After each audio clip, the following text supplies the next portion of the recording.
وَرَبُّكَ الْغَفُورُ ذُو الرَّحْمَةِ لَوْ يُؤَاخِذُهُم بِمَا كَسَبُوا لَعَجَّلَ لَهُمْ الْعَذَابَ بَل لَهُم مَوْعِدٌ لَن يَجِدُوا مِن دُونِهِ مَوْئِلًا. Surah-Al-Kahfi, Surah 18, Ayat 58. وَرَبُّكَ, and your Lord, al-Ghafuru is the extreme forgiver. You will find most of the scholars or translators, they have translated as the most forgiving or something similar, or the oft forgiving or the ever forgiving, something similar. But al-Ghafuru is an ism mubalaga pattern, not an ism sifa pattern. So it is best to translate it as a noun rather than adjective. So when you're translating as the forgiving, it's an adjective. When you're translating as the forgiver, you're translating as the doer or subject. So I prefer it that way, though ism sifa, to consider ism sifa is not entirely wrong. Many people have done that, but ideally it is an ism mubalaga and it should be translated as the extreme forgiver. That is a better translation according to me. Zu al-Rahmati. Zu al-Rahmati. Zu Rahmati. The possessor of mercy. Love is, okay, so love and love. Whenever these two constructs appear together, this is a construct based on love and love. So la'ajjala and love yu'akhiduhum. So love and the love together, they form a construct which means had something something, would something something. Had you done this, then we would have done this, something like that. Otherwise, love can also be translated as if it is difficult to fit in the word had, but you understand what the construct tries to convey. With that background, let us try to proceed with the translation. Law yu'akhiduhum. Yu'akhiduhum, to take them. Law, had you taken them? Or if he, so since yu'akhiduhum is there, if he were to hold them accountable, if he were to take them means, if he were to take them accountable, if he were to hold them accountable. Bima, because of what? Kasabu, they had earned. Because of what they had earned. Again, the discussion is continuing from the previous verses, where we are now talking for over the last few verses about the sinners, the unrepentant sinners, the criminals, and those sort of people. So this part then becomes that, and then we have the la, which means would. Ajjala, he would. So la is the construct, part of the construct, the second part of the construct of la, and it also means surely. So we will also translate it as surely. Surely, ajjala is to expedite, and would is coming from the construct itself. He would surely, okay, he would surely have expedited. What would he have expedited? Al-azaba, that's the nasab, so we'll translate that for the punishment. Lahum, for them. We'll have expedited the punishment for them. But okay, we need to have inserted as a reward. Where is that coming from? That is coming from kasabu, earned.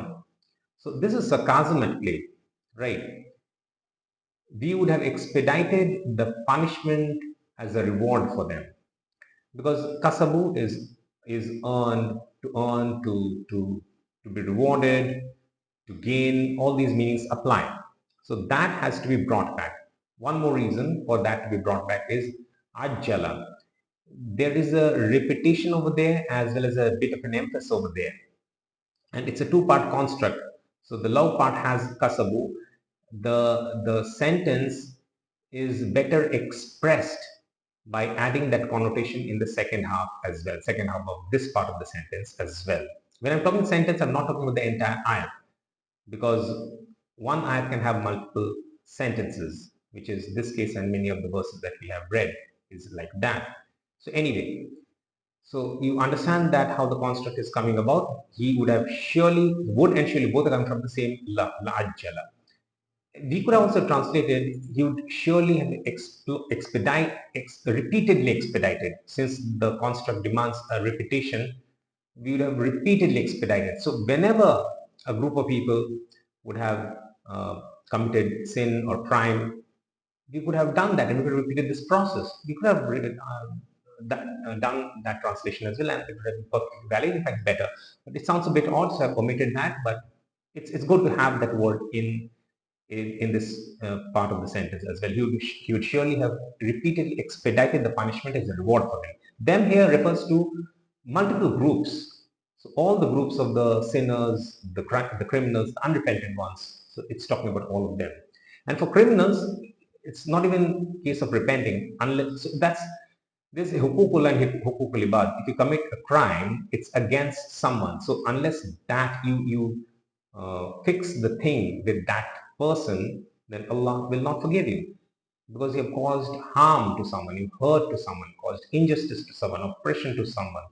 So your equation has to be set right with that person. Unless that person forgives, Allah will not forgive you. This is the basic usul of hukukul ibad. Hukukullah is different. Anyway, after that we have bal. It's a interesting word. You can translate, but nay. So you say something and then you stop. It's a negation. It has a negation connotation as well as a, what should I say, correction connotation. It's an interesting word in the Arabic language. But nay, they have, okay, lahum maw'idun. Instead of for them is a punishment, or sorry, for them is an appointment, we can say they have a promised appointment. Maw'idun is an appointment. I have explained to you, this word has appeared before, but root word is wa'ada, to promise. So a promised appointment is better. But nay, they have a promised appointment. Sarcasm continues over here, and from which it is to connect as well as for something else also, which I'll explain in a bit. Lan is no, yajidu is they will, sorry, they will find. So they will not find, basically, they will not find. Min dunihi, other than him, other than, okay, so I'll have to explain this part now. Min dunihi, so he is the attached pronoun. It can refer to, the attached pronoun he can refer to it or him. It can refer to both. I have tried to capture both the nuances. So that appointment, from it there is no maw'ilan, escape or asylum or refuge, as well as from him, from Allah subhanahu wa ta'ala. So I mean, maw'ilan, if you read, I have translated asylum as a best fit word, but some people have translated as escape or refuge, which is an okay translation in this context. Asylum is better. So, but they have a promise appointment from which, so from it. So now, duni, he, that I am translating as it. And so we don't say from it, from which, to connect the sentence. They will not find, again, we're translating the nasab part first, maw'ilan, any asylum, min dunihi, other than with him. So this him, the attachment on he, I'm actually translating it twice because both the connotations are valid. I've tried to bring them together. If you were to allude to just one of the meanings, that is an okay translation, you will not be held accountable. But I think in this case, both the meanings simultaneously hold true. So I have tried my bit to see to it how both the meanings can be brought together in a sentence format. That is what I've tried. So I think this then sort of gives us a complete understanding of the verse in question, verse number 58. We'll read it as always one more time, and then the English in a free-flowing running translation, so that we get the sense of it one more time, a sense of it.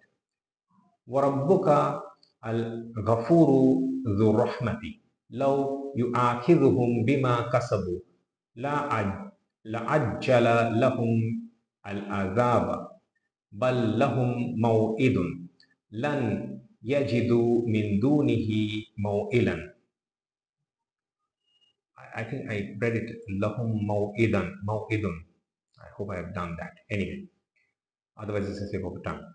Let's read one more time.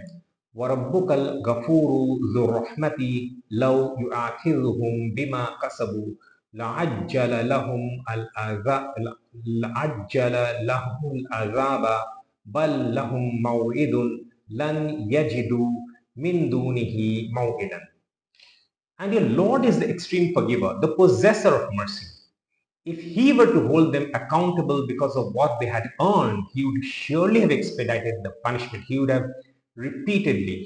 surely have repeatedly expedited the punishment as a reward for them.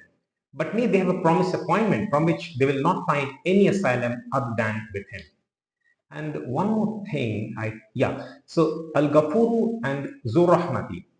So why the Rabb is being clarified by two rafa status, which means it's a badal basically, or you could say the khabar part of the nominal sentence, the mubtada and the khabar, both are khabars basically. So zur rahmati, you cannot translate other than the possessor of mercy, you cannot translate as an adjective. So this itself gives us a sense that it is better to translate al-Ghafuru as the extreme forgiver. So let's read one more time. Normally we read it once, since I gave a few explanations here and there. Let's read it one more time. وَرَبُّكَ الْغَفُورُ ذُو الرَّحْمَةِ لَوْ يُؤَاخِذُهُمْ بِمَا كَسَبُوا لَعَجَّلَ لَهُمُ الْعَذَابَ بَلْ لَهُمْ مَوْعِدٌ لَنْ يَجِدُوا مِنْ دُونِهِ مَوْئِلًا.